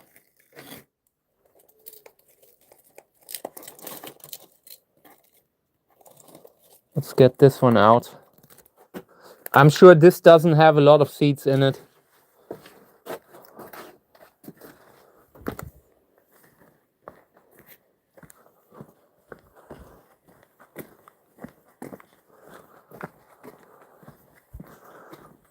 I will cut it up, cut it open, and to see how the seeds look like. Sometimes you can instantly see that there's no viable seeds.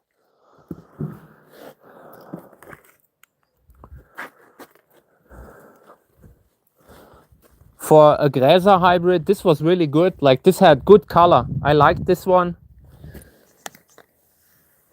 You don't have so many Gräser hybrids that don't have the boring reddish color. A lot of Gräser hybrids are self-fertile, and that's why they don't really have a good... They are not capable of picking up the color from the father often, and that is a problem. And in this case, it didn't happen, so that could mean maybe we have a good plan for breeding here.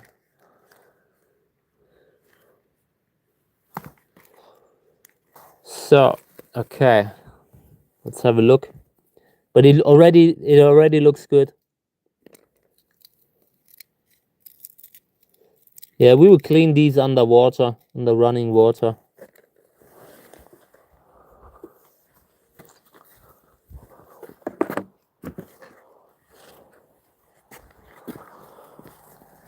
I also have these seeds from yesterday that we had in the live stream that weren't dry yet.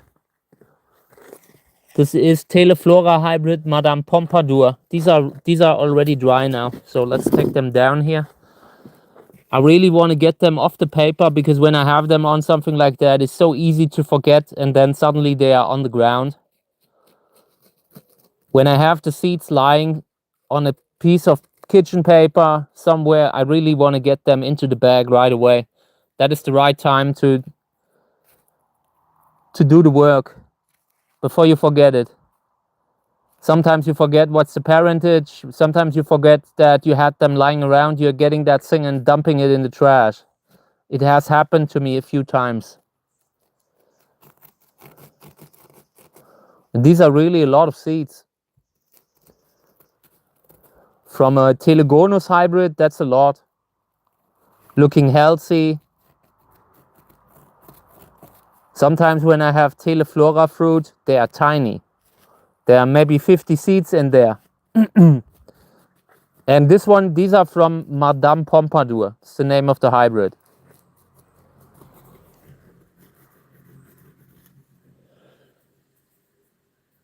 How do you pollinate typically? I pollinate with makeup brushes. I don't like to pollinate with Q-tips and that kind of stuff. They are great at picking up pollen, but not at letting it go again, you know? And what's perfect for that is these classic makeup brushes that every woman has, you know? Like, I usually borrowed my ex-wife's makeup brushes in the beginning, and then I ordered me my own.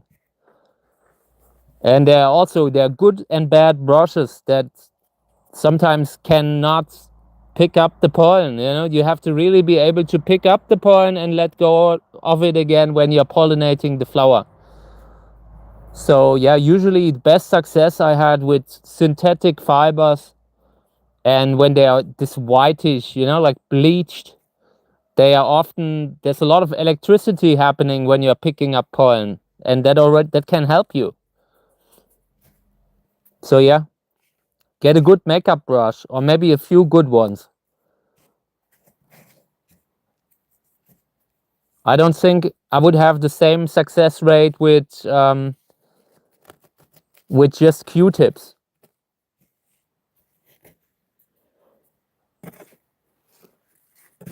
Also depends on how much pollen you have. Like there are a lot of plants that I have, like these multi-hybrids.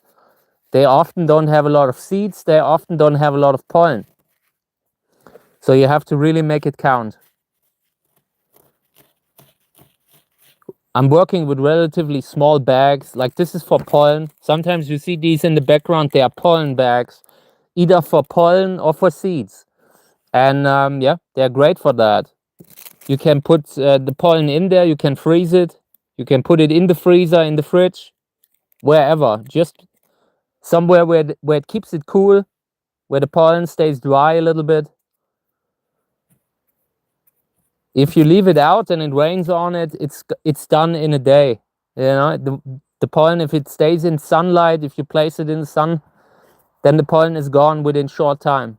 But in good conditions, maybe a freezer, you can reuse that very long. Gotta be careful, the wind is blowing.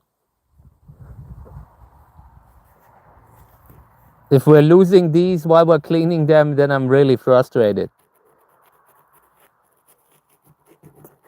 Yeah, and you can, the more you remove from this organic stuff that's in between, this is basically just a dried up pulp. And you can just sort that out. Especially when you have it on a piece of on a piece of paper maybe. I usually work with a folded piece of paper like this. And that allows me to roll the seeds into the bag then. So let me try this. Always trying to collect them in center, and then I'm rolling them down either here on the paper or into the bag directly. And it's a little easier to let them roll on a folded piece of paper first. So yeah, let's try this out.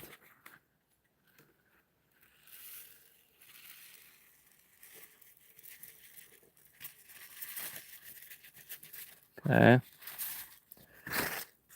Yeah, luckily we can get it here. We will get that later. Just want to get these into the bag first. And yeah, usually I clean this up for a while, let the seeds roll around back and forth, every time removing the organic stuff that's in between until you have nothing left but seeds. You know, you can just fold this thing, let the seeds roll around on the paper, left to right, right to left, and eventually the seeds will roll to the side, and the stuff that's you know, like more heavier stuff that has a different shape will collect in center, and then you can take it out, or on the side here.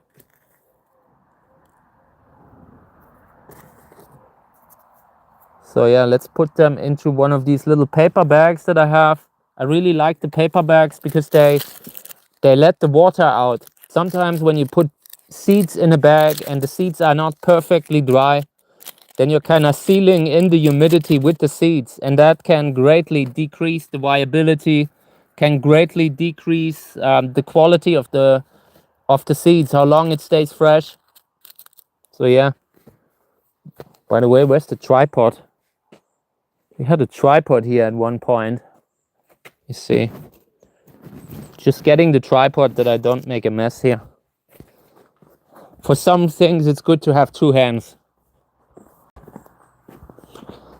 But yeah, I really enjoy what we're doing right now. You know, from time to time, you have to always ask yourself, hey, how am I doing the stuff that I'm doing right now? Am I happy with how everything's doing? And yeah, feel like doing more gardening, something that I enjoy. Have a lot of fun, like building that little corner over there, the other part of the garden.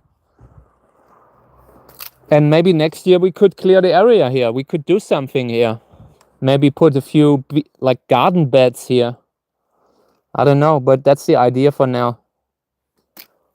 So a lot of the cacti that are here, we will discuss when we're going through. Sorting a bunch of out, quite a lot actually.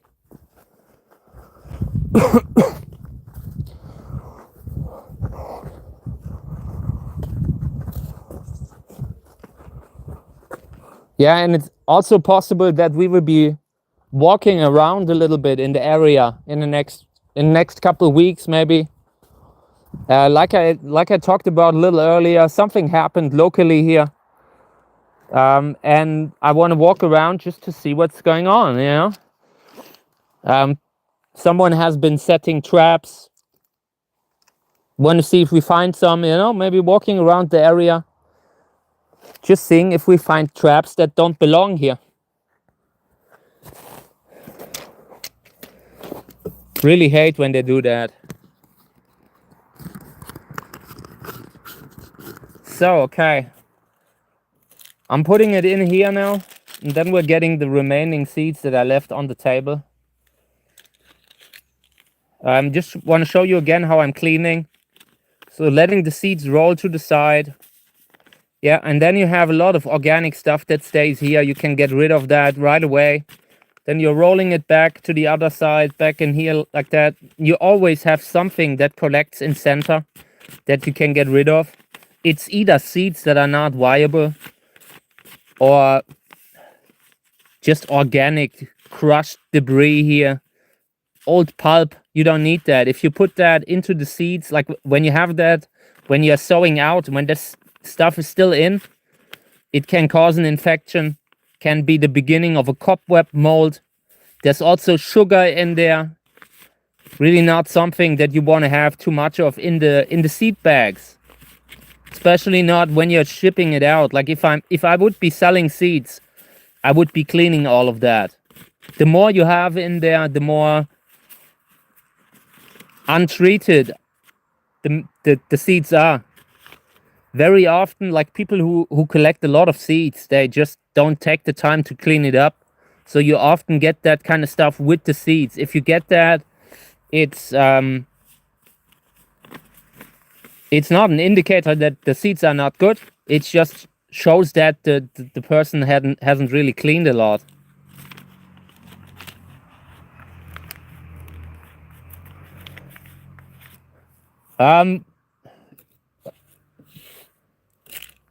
There were there were a few cats that disappeared in the area, and then one of them turned up in a marten trap. I'm not sure what. I'm not sure if the guy who set the trap had something to do with it, But I want to make sure that in the future, if there are any kind of traps set in the area, I want to see it, I really want to keep an eye out for what's going on here, because I was quite unhappy to see what happened there, Like they have been talking about it in the news, in the local news and all. Really not a good situation. I have a cat and I really love her, Seeing that if Kami would be walking around freely here, it would be a disaster. I wouldn't be able to sleep at night, That's why she is in, She's not a free roaming cat. And that has a big price. I often have to spend a lot of time with her. Going out, just going in the garden, going on walks with her. And yeah. Right now I see why. Some people are just evil. So we will have a look around. I wanna maybe set up a few more trail cams. I really hate that I have to do it, but yeah. This has been going on for a year now. I remember that the police last year already looked for information, And now a lot has happened. I think it's time that they are taking it seriously. So, Madame Pompadour. Writing it on the bag here. Teleflora hybrid. 2026. These are really good. Good stuff. Great that we have them in the bag. Gotta be careful that we're not losing them, but this is what we will be packing in the next days. I have a bunch of more seeds here. It will not be enough for today's live stream, but next time we will be packing seeds again, probably. So let's do these here. This was one where we only had maybe 150 seeds, not many. Not many, but this is enough. If you're good at what you do, you only need like 5 seeds. It's just the more seeds you have, the safer it is. If you lose any. This is from Flying Dragon Cantora. Flying Dragon Cantora 1433. Hybrid by Walter Stocker. And I have a few different plants. The Flying Dragon hybrids, they have a big flower. Big flower size, really good for breeding. And in my case, I usually put in something that would make them better. Like, would make them more interesting. Either I'm breeding in something that's a little more distant, you know, different type of cactus. Sometimes a columnar. These could be great. These could be similar to Cantora hybrids, you know. Flying Dragon has a very big flower.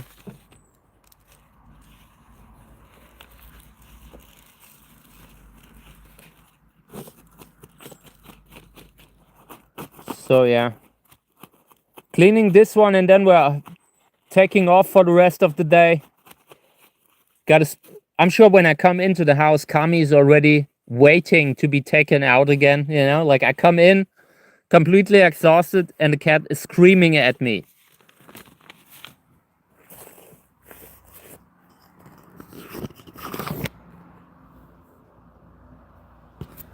Thank you. Yeah, we will just walk around. I just want to have a look at the area. I want to be around more, you know. Like, you have to really, like, the logistics, that the person has to really involve time to do it, you know. So I just want to see, maybe we find something. This has been going so long. I'm sure someone has noticed something and just didn't think it would be noteworthy, you know. I really hate how this guy is staining the good name of the place, you know. Hate when your hometown comes up and it's something bad, you know. I hate seeing that. So yeah, let me get over here, and then I'm doing the outro, just cleaning the camera.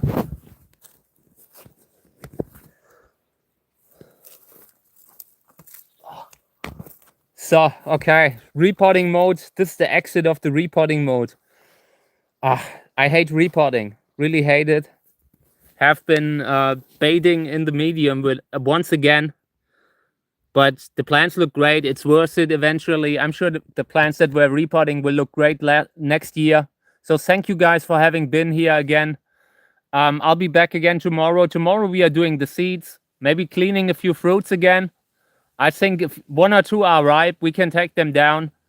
Was great that you were here with us. I greatly appreciated that you spent the day with me again. Always thankful. Thank you everyone for taking the time.